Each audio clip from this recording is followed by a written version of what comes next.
Jai Shriram. Welcome back to Veena Shridhar's kitchen. ಹಬ್ಬಗಳ ಸಾಲ್ ಬಂತು.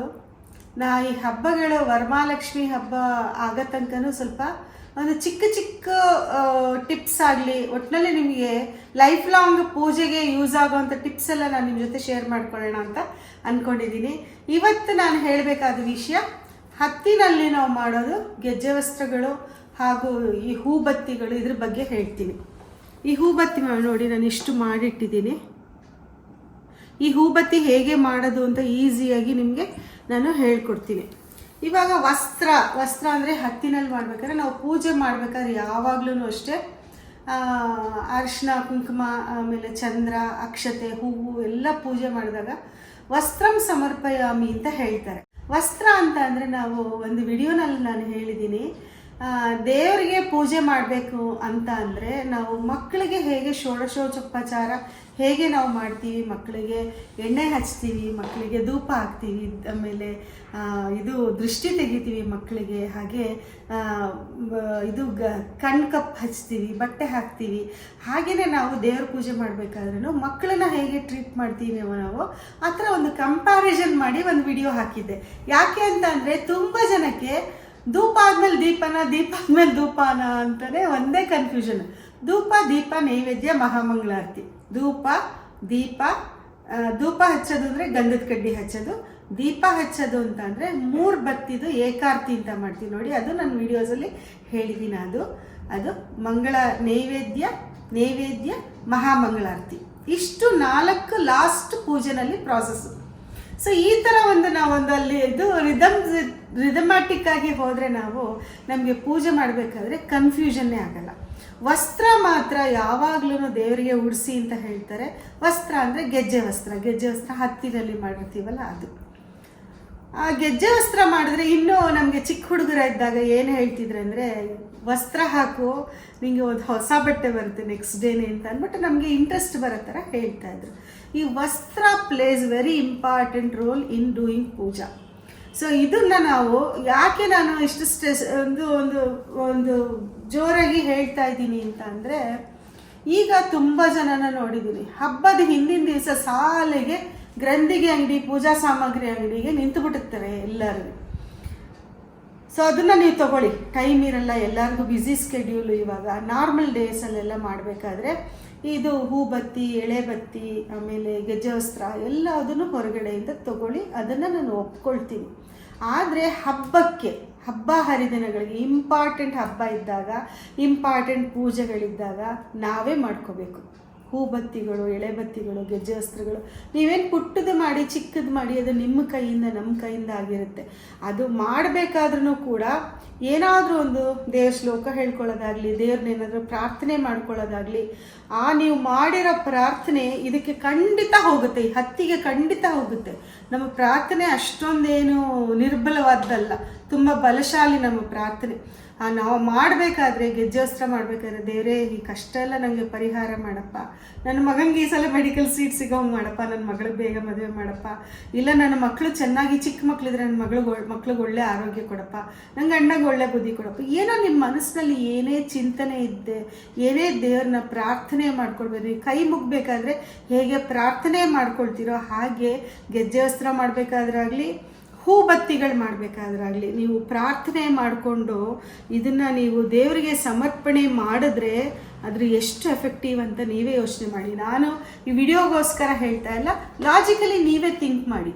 ನೀವು ಹೂವು ಹಿಡ್ಕೊಂಡು, ಕೈನಲ್ಲಿ ಹೂವು ಹಿಡ್ಕೊಂಡು ಅದನ್ನು ಮುಚ್ಕೊಂಡು ಹೀಗೆ ಪ್ರಾರ್ಥನೆ ಮಾಡಿ ನಾವು ದೇವರಿಗೆ ಸಮರ್ಪಣೆ ಮಾಡ್ತೀವಲ್ಲ, ಇದು ಅದೇ ಥರನೇ ಗೆಜ್ಜೆ ವಸ್ತ್ರ ಮಾಡೋದು. ನೀವು ಡೈಲಿ ಯೂಸ್ಗೆ ಬೇಕಾದರೆ ಅಂಗಡಿನಲ್ಲಿ, ಪೂಜಾ ಸಾಮಗ್ರಿ ಅಂಗಡಿನಲ್ಲಿ ಹೂಬತ್ತಿ, ಎಳೆಬತ್ತಿಗಳು ತೊಗೊಳ್ಳಿ. ಬಟ್ ಅದೂ ಕೂಡ ನಾನು ರಾಂಗ್ ಅಂತ ಹೇಳ್ತೀನಿ. ಕೆಲವುದು ಒಂದು ಅರ್ಧ ಗಂಟೆ ವಾರದಲ್ಲಿ ನಾವು ಖರ್ಚು ಮಾಡಿದ್ರೆ ಸಾಕು, ನಮಗೆ ನಮ್ಮನೆ ದೇವರಿಗೆ, ನಮ್ಮನೆ ದೇವ್ರ ಮನೆಗೆ ನಮಗೆ ಬೇಕಾದಷ್ಟೆಲ್ಲ ಹತ್ತಿ ಬತ್ತಿಗಳು ಮಾಡ್ಕೊಳ್ಬೋದು. ನಮಗೆ ಹೊರಗಡೆ ಅಂಗಡಿನಲ್ಲಿ ಸಿಗೋದು ಹತ್ತಿ ಹೇಗಿರುತ್ತೆ ಅಂದರೆ, ಇಟ್ಸ್ ಪ್ರಾಸೆಸ್ಡ್ ಅಂತಂದರೆ ಬ್ಲೀಚ್ಡ್, ಅದು ವಾಶ್ ಆಗಿರೋ ಹತ್ತಿ, ಅದು ಹಾಸ್ಪಿಟಲಲ್ಲಿ ಬ್ಯಾಂಡೇಜ್ ಹತ್ತಿ ಅಂತ ಹೇಳ್ತಾರೆ ನೋಡಿ, ಆ ಹತ್ತಿನಲ್ಲೇನೆಲ್ಲ ಅದು ಗೆಜ್ಜೆ ವಸ್ತ್ರ, ಹೂಬತ್ತಿಗಳು ಎಲ್ಲ ಮಾಡೋದು. ಆಮೇಲೆ ಈ ಹೂಬತ್ತಿ ಮಾಡಬೇಕಾದ್ರೆ ಫೆವಿಕಾಲ್ ಯೂಸ್ ಮಾಡ್ತಾರೆ ಅಂಗಡಿನಲ್ಲಿ. ಹೊರಗಡೆ ಮಾಡಬೇಕಾದ್ರಾಗಲಿ ಫೆವಿಕಾಲ್ನ ನೀರಿನಲ್ಲಿ ಕಲಿಸ್ಕೊಂಡ್ಬಿಟ್ಟು ಅದರಿಂದ ಮಾಡ್ತಾರೆ. ಇವಾಗ ಮಿಷಿನ್ಗಳೆಲ್ಲ ಬಂದಿದೆ, ಎಲ್ಲ ಮಾಡ್ತಾರೆ. ಅದು ಮೆಕ್ಯಾನಿಸಮ್ ಆಗಿ ಮೆಕ್ಯಾನಿಕಲಿ ಮಾಡೋದು, ಯಾವುದೇ ಭಾವನೆಗಳಿಲ್ದೇನೆ. ಬಟ್ ನಾವು ಹೂಬತ್ತಿ ಎಳೆಬತ್ತಿ ಮಾಡಬೇಕಾದ್ರೆ ನಮ್ಮ ಮನಸ್ಸಿನಲ್ಲಿನ ನಮ್ಮದೇ ಒಂದು ಭಾವನೆ, ಒಂದು ದೇವ್ರ ಮೇಲೆ ಒಂದು ಸಮರ್ಪಣೆ, ಒಂದು ನಿವೇದನೆ ಎಲ್ಲನೂ ಕೂಡಿಸಿ ನಾವು ಹತ್ತಿಗಳನ್ನ ಮಾಡ್ತೀವಿ. ಹಿಂದೆ ಮುಂಚೆ ಕಾಲದಲ್ಲೆಲ್ಲ ಅಜ್ಜಿರೆಲ್ಲ ಕೂತ್ಕೊಂಡು ಹೂಬತ್ತಿ ಎಳೆಬತ್ತಿಲಿ ಹಿರಿಯವರೆಲ್ಲ ಮಾಡಬೇಕಾದ್ರೆ ಪುರಾಣ ಕೇಳ್ಕೊಂಡು ಮಾಡೋರು. ಪುರಾಣ ಕೇಳ್ಕೊಂಡು ಮಾಡಿದ್ರೆ ಯಾಕೆ ಅಂದರೆ ನಮ್ಮ ಮನಸ್ಸಿನಲ್ಲಿ ಯಾವುದೇ ಒಂದು ಕಲುಷಿತ ಇಲ್ಲದೆ ಇರಲಿ, ನಿರ್ಮಲವಾಗಿರಲಿ ಮನಸ್ಸು, ದೇವ್ರ ಧ್ಯಾನ ಮಾಡ್ತಿರಲಿ. ಅದಕ್ಕೋಸ್ಕರ ನಾವು ಆ ಟೈಮ್ನಲ್ಲಿ ಪುರಾಣ ಪುಣ್ಯದ ಕಥೆಗಳನ್ನ ಕೇಳ್ಕೊಂಡು ಮಾಡ್ತೀವಿ ಅಂತ ಅಂದ್ಬಿಟ್ಟು ದೊಡ್ಡವ್ರು ಹೇಳ್ತಿದ್ದಾರೆ. ಆ ಥರ ನಾನು ಈವಾಗಲೂ ಹಾಗೆ ಮಾಡಿ ಅಂತ ನಾನು ಖಂಡಿತ ಹೇಳ್ತಾ ಇಲ್ಲ. ಏನೋ ಒಂದು ನಿಮಗೆ ತೀರಾ ನಮಗೆ ಒಂದು ಇಚ್ಛೆ ಇದ್ದರೆ ಒಂದು ಲಕ್ಷ್ಮೀ ಸಹಸ್ರನಾಮನೋ, ಲಲಿತಾ ಸಹಸ್ರನಾಮನೋ, ಇಲ್ಲ ವಿಷ್ಣು ಸಹಸ್ರನಾಮನೋ ಏನೋ ನಾವು ಕಲ್ತಂಗೂ ಆಗುತ್ತೆ, ಕಿವಿನಲ್ಲಿ ಕೇಳಿದಾಗೂ ಆಗುತ್ತೆ. ಆ ಟೈಮ್ನಲ್ಲಿ ನಮ್ಮ ಮನಸ್ಸು ಕೂಡ ಯಾವುದೇ ಒಂದು ನೆಗೆಟಿವ್ ಥಾಟ್ಸ್ ಇಲ್ಲದೆ ತುಂಬ ಚೆನ್ನಾಗಿ ಒಳ್ಳೆ ಯೋಚನೆ ಮಾಡಿಕೊಂಡು ಈ ಹತ್ತಿ ಬತ್ತಿ ಮಾಡ್ಕೊಳ್ಬೋದು. ಇದು ನಂದು ಒಂದು ಒಂದು ಒಂದು ಅಡ್ವೈಸ್ ಅಂತ ಬೇಕಾದರೂ ಕೇಳ್ಕೊಳ್ಳಿ, ಇಲ್ಲದೆ ಹೋದರೆ ಒಂದು ಮಾಡಿ ಅಂತ ಒಂದು ಒಂದು ಒಂದು ಪ್ರಾರ್ಥನೆ ಅಂತ ಬೇಕಾದರೆ ಹೇಳ್ಕೊಳ್ಳಿ. ಯಾಕೆ ಅಂದರೆ ಎಲ್ಲರಿಗೂ ಒಳ್ಳೆಯದಾಗಲಿ ಅಂತ ಅಂದ್ಬಿಟ್ಟು ನಾನು ಹೇಳ್ತಾ ಇದ್ದೀನಿ. ಇವಾಗ ನಾನಿವತ್ತು ಹೂಬತ್ತಿನ ಹೇಗೆ ಈಸಿಯಾಗಿ ಮನೇಲಿ ಮಾಡ್ಕೋಬೋದು ಅಂತ ಹೇಳ್ಕೊಡ್ತೀನಿ. ಹತ್ತಿ ಈ ಥರ ಇರುತ್ತೆ. ಇದರಲ್ಲೂ ಒಂದು 2-3 ಜಾತಿದಿದೆ. ಹಸಿರು ಕಾಳು ಹತ್ತಿ ಮತ್ತು ಕಪ್ಪು ಕಾಳು ಹತ್ತಿ ಈ ಥರ ಎಲ್ಲನೂ ಇರುತ್ತೆ. ಜಡೆ ಹತ್ತಿ, ಒಂಟಿ ಕಾಳು ಹತ್ತಿ, ಈ ಥರ ನಮ್ಮ ತಾಯಿ ಹತ್ತಿ ಮಾಡಬೇಕಾದ್ರೆ ನನಗೆ ಇದೆಲ್ಲ ಹೇಳ್ಕೊಟ್ಟಿರೋ ವಿಷಯಗಳು. ಈ ಹತ್ತಿನ ಈ ಥರ ಬಿಡಿಸ್ಕೊಳ್ಬೇಕು ನೋಡಿ. ಬೀಜ ಎಲ್ಲ ಇರುತ್ತಲ್ಲ, ಬೀಜದ ಆ ಕಡೆ ಈ ಕಡೆ ಬೆರಳಲ್ಲಿ ಹಿಂಗೆ ಕೀಳಬೇಕು ನೋಡಿ. ಈ ಥರ ಹತ್ತಿನ ಬಿಡಿಸ್ಕೊಂಡ್ರೆ ನೋಡಿ. ಆಮೇಲೆ ಇದು ಬೀಜ ತೆಗೆದಿಟ್ಕೊಳ್ಳಿ. ಬೀಜ ಎಸಿಬಾರ್ದು, ಇದನ್ನು ಬೇರೆದಕ್ಕೆ ಯೂಸ್ ಮಾಡ್ಬೋದು. ಬತ್ತಿ ಇದು ಶನಿದೇವ್ರ ದೇವಸ್ಥಾನದಲ್ಲಿ ಇಲ್ಲ ನವಗ್ರಹ ದೇವಸ್ಥಾನದಲ್ಲಿ ಈ ಬೀಜಗಳನ್ನೆಲ್ಲನೂ ಒಂದು ಕಪ್ಪು ಬಟ್ಟೆಲೋ ಯಾವುದ್ರಲ್ಲ ಅದು ಕಟ್ಟಿ ಎಳ್ಳೆಣ್ಣೆ ಹಾಕಿ ಬತ್ತಿ ಥರ ಇದು ದೀಪದ ಥರ ಉಪಯೋಗಿಸ್ಕೋಬೋದು. ಇದು 101 ಬೀಜಗಳು ಎಲ್ಲ ಯೂಸ್ ಮಾಡಿ ಅದನ್ನು ಕೂಡ ದೇವಸ್ಥಾನಗಳಲ್ಲಿ ಹಚ್ತಾರೆ, ಒಂದು ಪ್ರಾರ್ಥನೆ ಮಾಡ್ಕೊಂಡು ಹಚ್ತಾರೆ. ಮತ್ತು ಇನ್ನೊಂದು ಒಂದು ಒಂದು ಒಳ್ಳೆ ಮಾತು ಏನಂತಂದರೆ ಹತ್ತಿನ ಸೋಮವಾರ ದಿವಸ ಮುಟ್ಲೇಬಾರ್ದು ಅಂತ ಹೇಳ್ತಾರೆ. ಇದು ನಮ್ಮ ಆದಿಕಾಲದಿಂದನೂ ನಡ್ಕೊಂಡು ಬಂದಿರೋ ಒಂದು ಶಾಸ್ತ್ರ. ಸೋಮವಾರ ದಿವಸ ಹತ್ತಿ ಮುಟ್ಟಬಾರ್ದು, ಹತ್ತಿ ಬಿಡಿಸ್ಬಾರ್ದು ಸೋಮವಾರ ದಿವಸ. ಆಮೇಲೆ ಹೂಬತ್ತಿ ಕೂಡ ತುಪ್ಪದಲ್ಲಿ ನೆನೆಸಿಟ್ಬಿಡ್ತಾಯಿದ್ರು ಮುಂಚೆ, ತುಂಬ ಶಾಸ್ತ್ರ ಪಾಲನೆ ಮಾಡೋರು. ಅದೆಲ್ಲ ಇವಾಗ ಬೇಡ ಬಿಡಿ, ನಾನು ತಿಳಿದಿರೋ ವಿಷಯ ನಿಮ್ಗೆ ಹೇಳ್ತಾ ಇರೋದಷ್ಟೇ. ನಮ್ಮ ತಾಯಿಯಿಂದ ನಮಗೆ ಬಂದಿರೋ ಅಡ್ವೈಸೆಲ್ಲ ನಾನು ಶೇರ್ ಮಾಡ್ಕೊಳ್ತಿದ್ದೀನಿ ಅಷ್ಟೇ. ಹತ್ತಿನ ಮಾತ್ರ ಸೋಮವಾರ ಬಿಡಿಸ್ಬೇಡಿ, ಹತ್ತಿ ಬತ್ತಿನ ಸೋಮವಾರ ಮಾಡಬೇಡಿ. ಮಿಕ್ಕಿದ ದಿವಸದಲ್ಲಿ ಹತ್ತಿನ ಬೆಳಗ್ಗೆ ಹೊತ್ತು ಬಿಡಿಸಿ, ರಾತ್ರಿ ಹೊತ್ತು ಹತ್ತಿ ಬಿಡಿಸ್ಬಾರ್ದು, ಬೆಳಗ್ಗೆ ಹೊತ್ತು ಬಿಡಿಸಿ. ಹತ್ತಿ ಬಿಡಿಸೋಕ್ಕೆ ತುಂಬ ಪ್ರಶಸ್ತವಾದ ದಿವಸ ಅಂತಂದರೆ ಏಕಾದಶಿ. ಅದಕ್ಕೆ ಏನು ಲಾಜಿಕಲಿ ಅವರು ದೊಡ್ಡವ್ರು ಏನು ಮಾಡ್ಕೊಂಡಿದ್ದಾರೋ, ಯಾವ ಥರ ಥಿಂಕಿಂಗ್ ಅವ್ರದ್ದು ಅಂತ ನಮಗೆ ಗೊತ್ತಿಲ್ಲ. ಯಾಕೆಂದರೆ ಯಾವುದೇ ಒಂದು ರೀಸನ್ ಇಲ್ಲದೆ ಯಾವುದೇ ಒಂದು ಶಾಸ್ತ್ರ ಕೂಡ ಮಾಡಲ್ಲ. ಅದರಲ್ಲಿ ಸೈಂಟಿಫಿಕ್ ರೀಸನ್ ಕೂಡ ಇರುತ್ತೆ. ಜನರಲಿ ನಾನು ಥಿಂಕ್ ಮಾಡೋದೇನೆಂದರೆ, ಜನರಲಿ ಏಕಾದಶಿ ದಿವಸ ಉಪವಾಸ ಇರ್ತಾರೆ ನೋಡಿ. ಸೊ ಉಪವಾಸ ಮಾಡಬೇಕಾದ್ರೆ ಮನಸ್ಸು ಆ ಕಡೆ ಈ ಕಡೆ ಹರಿಹಾಯ್ದೇನೆ ಅದು ತಿನ್ನಬೇಕು ಇದು ತಿನ್ನಬೇಕು ಅಂತ ಹಸುವಿನತ್ತ ಗಮನ ಕೊಡದೇ ಇರೋಕ್ಕೆ ನಮ್ಮನ್ನು ನಾವು ಎಂಗೇಜ್ ಮಾಡಿಕೊಂಡು ದೇವ್ರನ್ನ ಏನಾದರೂ ಪ್ರಾರ್ಥನೆ ಮಾಡಿಕೊಂಡು ದೇವ್ರ ಧ್ಯಾನದಲ್ಲೇ ಇರಲಿ ಅಂತ ಅಂದ್ಬಿಟ್ಟು ಮೋಸ್ಟ್ಲಿ ಹತ್ತಿ ಬಿಡ್ಸೋಕ್ಕೆ ನಮಗೆ ಏಕಾದಶಿ ದಿವಸ ದೊಡ್ಡವರು ಹೇಳಿದ್ದಾರೆ ಅಂತ ಅನಿಸುತ್ತೆ. ಅದಕ್ಕೆ ಏಕಾದಶಿ ದಿವಸ ಹತ್ತಿ ಬಿಡಿಸಿದ್ರೆ ತುಂಬ ಪ್ರಶಸ್ತವಾದ ದಿವಸ. ಏಕಾದಶಿ ದಿವಸ ಅಲ್ಲದೆ ಹೋದರೆ ಸಂಜೆ ಹೊತ್ತಕ್ಕೆ ಹತ್ತಿ ಬಿಡಿಸ್ಬೇಡಿ, ಸೋಮವಾರ ಹತ್ತಿ ಬಿಡಿಸ್ಬೇಡಿ. ಮಿಕ್ಕಿದ ದಿವಸ ಹತ್ತಿ ಬಿಡಿಸಿ ಈ ಥರ ಒಂದು ಡಬ್ಬದಲ್ಲಿ ಸ್ಟೋರ್ ಮಾಡ್ಕೊಂಡ್ಬಿಡಿ. ಈ ಥರ ಸ್ಟೋರ್ ಮಾಡಿಕೊಂಡ್ರೆ ನೀವು ಯಾವುದೇ ಹೂಬತ್ತಿ ಎಳೆಬತ್ತಿ ಯಾವ್ದು ಬೇಕಾದ್ರೂ ಕೂಡ ಯಾವಾಗ ಬೇಕಾದರೂ ಮಾಡ್ಬೋದು. ನಮಗೆ ಹೂಬತ್ತಿ ಮಾಡೋಕ್ಕೆ ಹತ್ತಿ ಬೇಕು, ಹತ್ತಿ ಕ್ಲೀನಾಗಿ ಬಿಡಿಸಿಟ್ಕೊಂಡಿರಬೇಕು. ಹಾಗೂ ಒಬ್ಬೊಬ್ಬರು ವಿಭೂತಿನಲ್ಲಿ ಹೂಬತ್ತಿ ಮಾಡ್ತಾರೆ.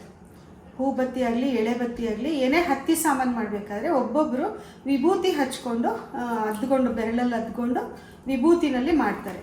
ಕೆಲವರು ನೋಡಿ ಹತ್ತಿ ಇದು ಹಾಲು ಸ್ವಲ್ಪ ನೀರು ಹಾಕ್ಕೊಂಡು ಇದರಲ್ಲಿ ಮಾಡಿದ್ರೆ ಬೇಗ ಆಗುತ್ತೆ. ಇನ್ನೊಂದೇನು ನಾನು ಒಂದು ಟಿಪ್ ಹೇಳೋದಂತಂದರೆ, ಈ ಥರ ಹೂಬತ್ತಿ ಇರುತ್ತೆ ನೋಡಿ, ಹಾಲಲ್ಲಿ ಅದ್ಕೊಂಡು ಮಾಡಿದ್ರೆ ಈ ಥರ ಸೂಜಿ ಥರ ಬರುತ್ತೆ. ನಮ್ಮ ತಾಯಿ ಹೇಳ್ತಾ ಇದ್ರು ಈ ಎಡ್ಜು ಹೂಬತ್ತಿ ಮಾಡಿದ್ರೆ ಸೂಜಿ ಥರ ಇರಬೇಕಂತೆ.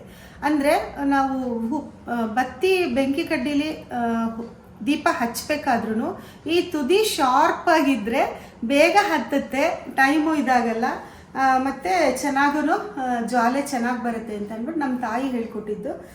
ಬತ್ತಿ ಮಾಡಬೇಕಾದ್ರೆ ಯಾವಾಗಲೂ ಹೂಬತ್ತಿ ಮಾಡಬೇಕಾದ್ರೆ ಹೀಗೆ ಸೂಜಿ ಮೊನೆ ಥರ ಇರಬೇಕು ತುದಿ ಅಂತ ಅಂದ್ಬಿಟ್ಟು ಹಾಗೆ ಮಾಡಿಟ್ಟಿದ್ದೀನಿ ನೋಡಿ ನಾನು. ಸೊ ಇದನ್ನು ಮಾಡಬೇಕಾದ್ರೆ ಇದನ್ನು ನಿಮಗೆ ಈಸಿ ಮೆಥಡಲ್ಲಿ ಹೇಳ್ಕೊಡ್ತೀನಿ.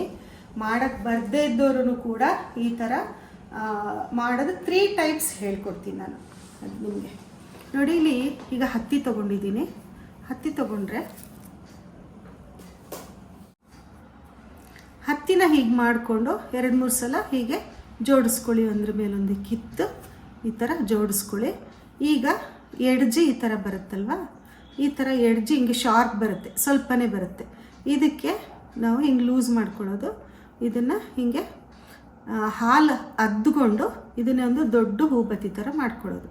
ದೊಡ್ಡ ಹೂಬತ್ತಿ ಥರ ಮಾಡಿಕೊಂಡು ಇದನ್ನು ಹೀಗೆ ಕಿತ್ಕೊಳ್ಳೋದು. ನೋಡಿ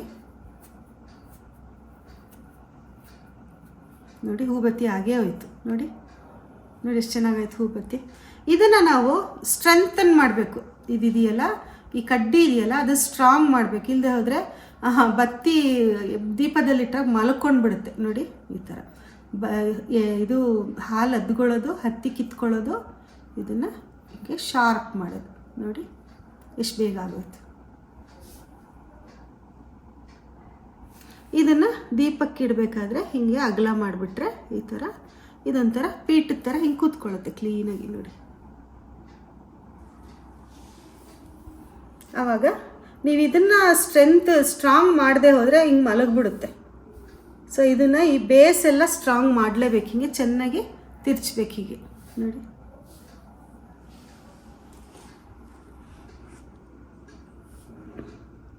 ಸೊ ಇದು ಒಂದು ಮೆಥಡ್. ಇನ್ನೊಂದು ಮೆಥಡ್ ಏನಂದರೆ, ಸ್ವಲ್ಪ ಹತ್ತಿ ತೊಗೊಳ್ಳಿ. ಸ್ವಲ್ಪ ಹತ್ತಿ ತೊಗೊಂಡು ನೋಡಿಲಿ ಹೀಗಿರುತ್ತಲ್ಲ, ಈ ಥರ ಇನ್ನೂ ಸ್ವಲ್ಪ ಕಡಿಮೆ ತೊಗೊಳ್ಳಿ. ಇಷ್ಟೇ ಸಾಕು. ಇಷ್ಟೇ ತೊಗೊಂಡು ಈ ಥರ ಉದ್ದಕ್ಕೆ ಹಿಂಗೆ ಮಾಡಿಕೊಂಡು ಇದನ್ನು ಫೋಲ್ಡ್ ಮಾಡಿ. ಹೀಗೆ ಇದನ್ನು ಫೋಲ್ಡ್ ಮಾಡಿ ಲೆಫ್ಟ್ ಹ್ಯಾಂಡಲ್ಲಿ ಈ ಬೇಸ್ ಹಿಡ್ಕೊಂಡು ಮತ್ತೆ ಹಾಲು ಅದ್ಕೊಂಡು ಇದನ್ನು ತಿರ್ಚಿ. ನೋಡಿ ಎಷ್ಟು ಈಸಿಯಾಗಿ ಆಗೋಯ್ತು. ಆಮೇಲೆ ಮತ್ತೆ ಹಾಲು ಅದ್ಕೊಂಡು ಕೈನಲ್ಲಿ ಇದನ್ನು ಸ್ಟ್ರಾಂಗ್ ಮಾಡಿ. ಇದನ್ನು ಕಡ್ಡಿ ಇದೆಯಲ್ವಾ, ಕಡ್ಡಿನ ಸ್ಟ್ರಾಂಗ್ ಮಾಡೋದು. ಮತ್ತು ಜಾಸ್ತಿ ಹತ್ತಿ ತೊಗೊಂಡು ಇದಕ್ಕೆ ಸುತ್ತಬಾರ್ದು. ಈ ಥರ ನೋಡಿ ಸ್ವಲ್ಪನೇ ತೊಗೊಂಡು ಹಿಂಗೆ ತಿರ್ಚಬೇಕು. ಹಿಂಗೆ ಇಲ್ಲಿ ಬೇಸ್ಗೆ ಒಂಚೂರು ಫಸ್ಟ್ ಹಾಕಬೇಕು. ಇದು ಬೇಸ್ ಗಟ್ಟಿ ಆಗುತ್ತೆ ಅವಾಗ. ಆಮೇಲೆ ಇಷ್ಟೇ ಆಗೋಯ್ತು ನೋಡಿ. ಇದನ್ನು ನೋಡಿ ಈ ಥರ ಹೆಂಗೆ ಸೂಜಿ ಕೊನೆ ಥರ ಹಿಂಗೆ ಬಂತು. ಇದನ್ನು ಅಷ್ಟೇ ಫೋಲ್ಡ್ ಮಾಡಿರ್ತೀವಲ್ಲ, ಇದನ್ನು ಹೀಗೆ ಸ್ಪ್ರೆಡ್ ಮಾಡಿ ಇಡೋದು ಭಾಳ ಈಸಿ. ನೋಡಿ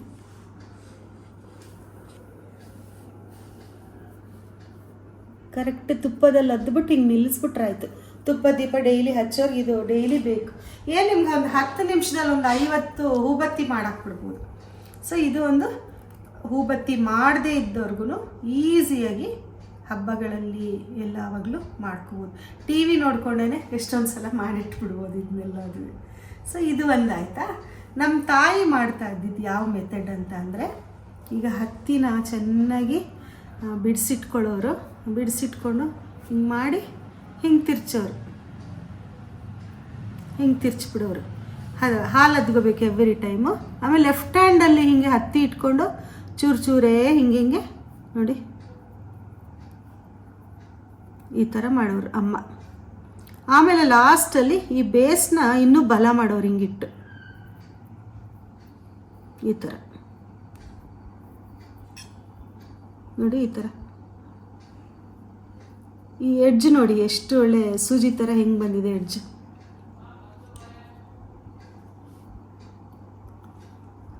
ಸೊ ಬರದೇ ಇದ್ದವರು ಕೂಡ ಹೂಬತ್ತಿನ ಆರಾಮಾಗಿ ಈಸಿಯಾಗಿ ಮಾಡ್ಕೋಬೋದು. ನೋಡಿ ಎಷ್ಟು ಚೆನ್ನಾಗಿ ಕೂತ್ಕೊಳ್ತೆ. ನಾವು ಬತ್ತಿ ಇಟ್ಟಾಗ ದೀಪದಲ್ಲಿ ಅದು ಮಲಗ್ಬಿಟ್ರೆ ಅದು ಟೆನ್ಷನ್, ಅಂದರೆ ಬೆಂಡಾಗ್ಬಿಟ್ರೆ ಎಷ್ಟು ಟೆನ್ಷನ್ನು. ಈ ಥರ ಹೂಬತ್ತಿ ಇಟ್ಕೊಂಡು ನಾವು ಆರಾಮಾಗಿ ಮಣ್ಣಿನ ದೀಪಗಳು ಹಚ್ಬೋದು.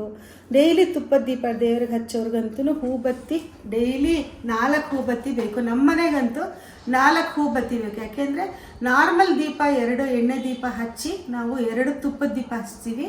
ತುಪ್ಪದ ದೀಪದಲ್ಲಿ ಆ ದಿವಸ ಯಾವ್ದ್ಯಾವ್ದು ದೇವರು, ಶುಕ್ರವಾರ ಅಂತಂದರೆ ಲಕ್ಷ್ಮಿಗೆ ಹಚ್ತೀವಿ, ಮಂಗಳವಾರ ಅಂದರೆ ನರಸಿಂಹಸ್ವಾಮಿಗೆ ಹಚ್ತೀವಿ, ಈ ಥರ ಗುರುವಾರ ಅಂದರೆ ರಾಘವೇಂದ್ರ ಸ್ವಾಮಿ, ಸಾಯಿಬಾಬಾ ಈ ಥರ ನೆನೆಸ್ಕೊಂಡು ಗುರುಗಳು, ಶನಿವಾರ ಅಂದರೆ ಆಂಜನೇಯಂಗೆ ತುಪ್ಪದ ದೀಪ ಹಚ್ತೀವಿ. ಈ ಥರ 2 ಪುಟ್ಟ ದೀಪಗಳೇ ತುಪ್ಪದ ದೀಪ ಹಚ್ತೀವಿ. ನಾನು ಪೂಜಾ ರೂಮ್ ವಿಡಿಯೋಸೆಲ್ಲ ನೋಡಿದ್ರೆ ನಿಮ್ಗೆ ಗೊತ್ತಾಗುತ್ತೆ. 2 ತುಪ್ಪದ ದೀಪ ಇರುತ್ತೆ, 2 ಎಣ್ಣೆ ದೀಪ ಇರುತ್ತೆ. ಸಂಜೆನೂ ಎಣ್ಣೆ ದೀಪ ಮತ್ತೆ ಹಚ್ಬಿಟ್ಟು ಆ ದೀಪನ ಚೇಂಜ್ ಮಾಡ್ತೀನಿ. ಬತ್ತಿನ ತೆಗೆದು ಅದೇ ದೀಪದಲ್ಲಿ ಮತ್ತೆ ಹಚ್ಚೋದಿಲ್ಲ. ಹೊಸ ದೀಪ ಇದು ಆರತಿ ಸೊಡ್ಲಲ್ಲಿ ಮತ್ತೆ ಹೊಸದು ಬತ್ತಿ ಹಾಕಿ ಫ್ರೆಶ್ ತುಪ್ಪ ಹಾಕಿ ಮತ್ತೆ ಹಚ್ತೀವಿ. ಸೊ ಈ ಥರ ನಮ್ಮದು ಹಚ್ಚೋದು ನಮ್ಮ ಮನೇಲಿ ಪದ್ಧತಿ ಇದೆ. ಸೊ ಅದಕ್ಕೋಸ್ಕರ ನನಗೆ ಈ ಹೂಬತ್ತಿ ಎಳೆ ಬತ್ತಿನಲ್ಲೆಲ್ಲ ಭಾಳ ಇಂಟ್ರೆಸ್ಟ್, ನಾನೇ ಮಾಡ್ಕೊಳ್ಬೇಕು ಅಂತ ಆಸೆ ಅಂಗಡಿನಲ್ಲಿ ತರೋದಕ್ಕಿಂತ ಅದನ್ನು ನಿಮ್ಮ ಜೊತೆ ನಾನಿವತ್ತು ಶೇರ್ ಮಾಡ್ಕೊಂಡಿದ್ದೀನಿ. ನಾನು ಗೆಜ್ಜೆ ವಸ್ತ್ರ ಅಂತ ಹೇಳಿದೆ ನೋಡಿ. ಈ ಗೆಜ್ಜೆ ವಸ್ತ್ರದಲ್ಲಿ ಚಂದ್ರ ನೆನೆಸಿ ಇಟ್ಟಿರೋದು. ಚಂದ್ರ ದೇವಿಗೆಲ್ಲ ತುಂಬ ಪ್ರೀತಿ ಅಂತ ಅಂದ್ಬಿಟ್ಟು ಈ ಗೆಜ್ಜೆ ವಸ್ತ್ರನ ಚಂದ್ರದಲ್ಲಿ ನೀವು ಗೆಜ್ಜೆ ವಸ್ತ್ರ ಮಾಡಬೇಕಾದ್ರೇ ನೆನೆಸಿಟ್ಬಿಡ್ಬೋದು. ಇದನ್ನು ನೀವು ಜನರಲಿ ನಾವು ಈ ಥರ ಮಾಡಿರ್ತೀವಲ್ವ, ಈ ಥರ ಮಾಡಿದಾಗ ನಾವು ಹಬ್ಬದ ದಿವಸ ಎಲ್ಲ ಅದಕ್ಕೆ ಮತ್ತು ಈ ಗೆಜ್ಜೆಗಳ ಇದು ಸೆಂಟರ್ಗೆ ನಾವು ಅರಿಶಿನ ಕುಂಕುಮದ್ದು ಈ ಥರ ಚಂದ್ರದ್ದು ಹೀಗೆಲ್ಲ ಅನಂತ ಚತುರ್ದಶಿಗೆ ಚಂದನ ಚಕ್ಕೆ ಬರುತ್ತೆ ನೋಡಿ, ಅದ್ರ ಚಕ್ಕೆನ ತೆಗೆದುಬಿಟ್ಟು ಇದಕ್ಕೆ ಹಚ್ತಾರೆ. ಒಂದೊಂದು ಹಬ್ಬದಲ್ಲಿ ಒಂದೊಂದು ಥರ ಪದ್ಧತಿಗಳಿದೆ. ನಾವು ಜನರಲಿ ಅರಿಶಿನ ಕುಂಕುಮ ಚಂದ್ರ ಈ ಥರ ನಾರ್ಮಲ್ ಹಬ್ಬಗಳಲ್ಲಿ ಯೂಸ್ ಮಾಡ್ತೀವಿ. ಸೊ ಇದನ್ನು ನೀವು ಹಬ್ಬಗಳಲ್ಲಿ ಈ ಥರ ಮಾಡಿ ಈ ಥರ ಅರಿಶಿನ ಕುಂಕುಮ ಎಲ್ಲ ನಾವು ನೆನೆಸ್ಬೇಕಲ್ವಾ, ಅದು ನೀವು ಇದು ಗೆಜ್ಜಾಸ್ತ್ರ ಮಾಡಬೇಕಾದ್ರೆ ಚಂದ್ರದಲ್ಲಿ ಹಾಲಿರುತ್ತೆ ನೋಡಿ, ಈ ಹಾಲಿಗೆನೆ 2 ಚಿಟಿಕೆ ಚಂದನ ಹಾಕ್ಕೊಂಡ್ಬಿಟ್ಟು ಈ ಚಂದನದ ಇದರಲ್ಲಿ ಚಂದ್ರದಲ್ಲಿ ಸಿಂಧೂರ ಅಂತಲೂ ಹೇಳ್ತಾರೆ ಕೆಲವರು. ಈ ಸಿಂಧೂರದಲ್ಲೇ ಅದ್ದುಕೊಂಡು ಈ ಗೆಜ್ಜೆ ವಸ್ತ್ರನ ಮಾಡಿ ಹೀಗೆ ರೋಲ್ ಮಾಡಿ ಇಟ್ಕೊಂಡ್ಬಿಟ್ರೆ ನಮಗೆ ಪೂಜೆ ಮಾಡೋ ಟೈಮ್ಗೆಲ್ಲನೂ ಈಸಿಯಾಗಿ ಗೆಜ್ಜೆ ವಸ್ತ್ರನ ಮಾಡ್ಕೊಳ್ಬೋದು. ಇವಾಗ ವರಮಹಾಲಕ್ಷ್ಮಿಗೂ ಕೂಡ ನೀವು ಮಾಡ್ಕೊಳ್ಬೋದು. ಇದೇ ಥರ ಈ ಥರ ಮಾಡಿಟ್ಕೊಂಡ್ಬಿಟ್ಟು ನಾವು ಈ ವಸ್ತ್ರ ಅಂತ ಇರುತ್ತೆ ನೋಡಿ, ಇದನ್ನು ಗೆಜ್ಜೆ ಅಂತಾರೆ, ಇದನ್ನು ವಸ್ತ್ರ ಅಂತ ಹೇಳ್ತಾರೆ ನೋಡಿ. ಇದಿರುತ್ತಲ್ಲ 2 ಸೇರೆ ಗೆಜ್ಜೆ ವಸ್ತ್ರ ಅಂತ ಹೇಳಿ, ಇದು ವಸ್ತ್ರ. ಇದನ್ನು ನಾವು ಅರಿಶಿನದಲ್ಲಿ ಇಲ್ಲದ್ರೆ ಚಂದ್ರದಲ್ಲಿ ಗಂಧದಲ್ಲಿ ನೆನೆಸ್ಬಿಟ್ಟು ಅದ್ರ ಮೇಲೆ ಒಂದು ಬೊಟ್ಟು ಕುಂಕುಮದ ಬೊಟ್ಟಿಡ್ತೀವಿ. ಅದನ್ನು ಫ್ರೆಶ್ ಆಗಿ ಮಾಡ್ಕೊಳ್ಳಿ. ಇದನ್ನು ಬೇಕಾದರೆ ಮುಂಚೆನೇ ಕೂಡ ಈ ಚಂದ್ರದಲ್ಲಿ ಅದ್ದುಬಿಟ್ಟು ಈ ಗೆಜ್ಜೆಗಳನ್ನೆಲ್ಲ ನೆನೆಸಿಟ್ಕೊಂಡ್ಬಿಡ್ಬೋದು. ನೆನೆಸ್ಬಿಟ್ಟು ಇದನ್ನು ಸ್ವಲ್ಪ ಆರಾಕ್ಬಿಡಿ, ತಕ್ಷಣ ಸುತ್ತಿಟ್ಬಿಡ್ಬೇಡ್ರಿ, ಒಂಥರ ಬೂಸ್ಟ್ ಬಂದಂಗೆ ಆಗ್ಬಿಡುತ್ತೆ. ಹಾಲಿರುತ್ತಲ್ವ, ಒಂಥರ ಫಂಗಸ್ ಬಂದುಬಿಡುತ್ತೆ. ಸ್ವಲ್ಪ ಯಾವುದಾದ್ರೂ ಒಂದು ಮೊರದಲ್ಲಿ ಇಲ್ಲ ಒಂದೊಳ್ಳೆದು ಯೂಸ್ ಮಾಡದೇ ಇರೋ ಎಂಜಿಲಾಗದೇ ಇರೋ ಪ್ಲಾಸ್ಟಿಕ್ ಬೇಸಿನ್ ಆಗಲಿ ಯಾವುದ್ರಲ್ಲೇ ಆಗಲಿ ನೀವು ಅದನ್ನು ಆರಕ್ಕೆ ಅಂದರೆ ಈ ವೆಟ್ನೆಸ್ ಎಲ್ಲ ಹೋಗೋ ಥರ ಸ್ಪ್ರೆಡ್ ಮಾಡಿ ಈ ಥರ ಇಟ್ಬಿಟ್ಟು ಆಮೇಲೆ ಇದನ್ನು ತೆಕ್ಕೊಂಡು ನೆಕ್ಸ್ಟ್ ಡೇ ಈ ಥರ ರೋಲ್ ಮಾಡಿ ಇಟ್ಬಿಟ್ರೆ ನಮಗೆ ಹಬ್ಬಗಳಲ್ಲಿ ಭಾಳ ಯೂಸ್ ಆಗುತ್ತೆ. ಈ ಹತ್ತಿ ಬತ್ತಿ ಮಾಡೋದು ನಮಗೆ ಸಾತ್ವಿಕ ಮನೋಭಾವದವರಿರೋರಿಗೆ, ಪೂಜೆ ಪುನಸ್ಕಾರ ಇಷ್ಟಪಡೋರಿಗೆ, ಪೂಜೆ ಮಾಡಬೇಕು ಅಂತ ಇನ್ನು ಮುಂದೆ ಆಸೆ ಪಡೋರಿಗೆಲ್ಲ ಒಂದು ಒಳ್ಳೆ ನಮ್ಮದು ಅಡ್ವೈಸ್ ಅನಿಸುತ್ತೆ. ಹಾಗೂ ನಿಮಗೆಲ್ಲ ಸರಿಯಾದ ಟಿಪ್ಸ್ ಯಾಕೆ ಮಾಡಬೇಕು ನಾವು ಹತ್ತಿ ನಮ್ಮ ಕೈನಲ್ಲೇ ಅಂಗಡಿಯಿಂದ ತರೋದು ಆದಷ್ಟು ಕೆಲವು ಸರ್ತಿ ಏನೂ ಮಾಡೋಕ್ಕಾಗಲ್ಲ, ಕೆಲವು ಸರ್ತಿ ಅವಾಯ್ಡ್ ಮಾಡೋದು ಯಾಕೆ ಒಳ್ಳೆಯದು ಅಂತ ಅಂದ್ಬಿಟ್ಟು ನಿಮಗೆಲ್ಲ ಅರ್ಥ ಆಗಿದೆ ಅಂತ ಅಂದ್ಕೊಳ್ತೀನಿ. ಸೊ ಈ ವಿಡಿಯೋ ಯೂಸ್ಫುಲ್ ಆಗಿದೆ ಅಂದರೆ ನಿಮ್ಮ ಫ್ರೆಂಡ್ಸ್ ಆ್ಯಂಡ್ ರಿಲೇಟಿವ್ಸ್ಗೆಲ್ಲ ಶೇರ್ ಮಾಡಿ. ಹಾಗೂ ವೀಣಾ ಶ್ರೀಧರ್ಸ್ ಕಿಚನ್ನ ಸಬ್ಸ್ಕ್ರೈಬ್ ಮಾಡೋದು ಮರಿಬೇಡಿ. Thank you for watching. ನಮಸ್ಕಾರ.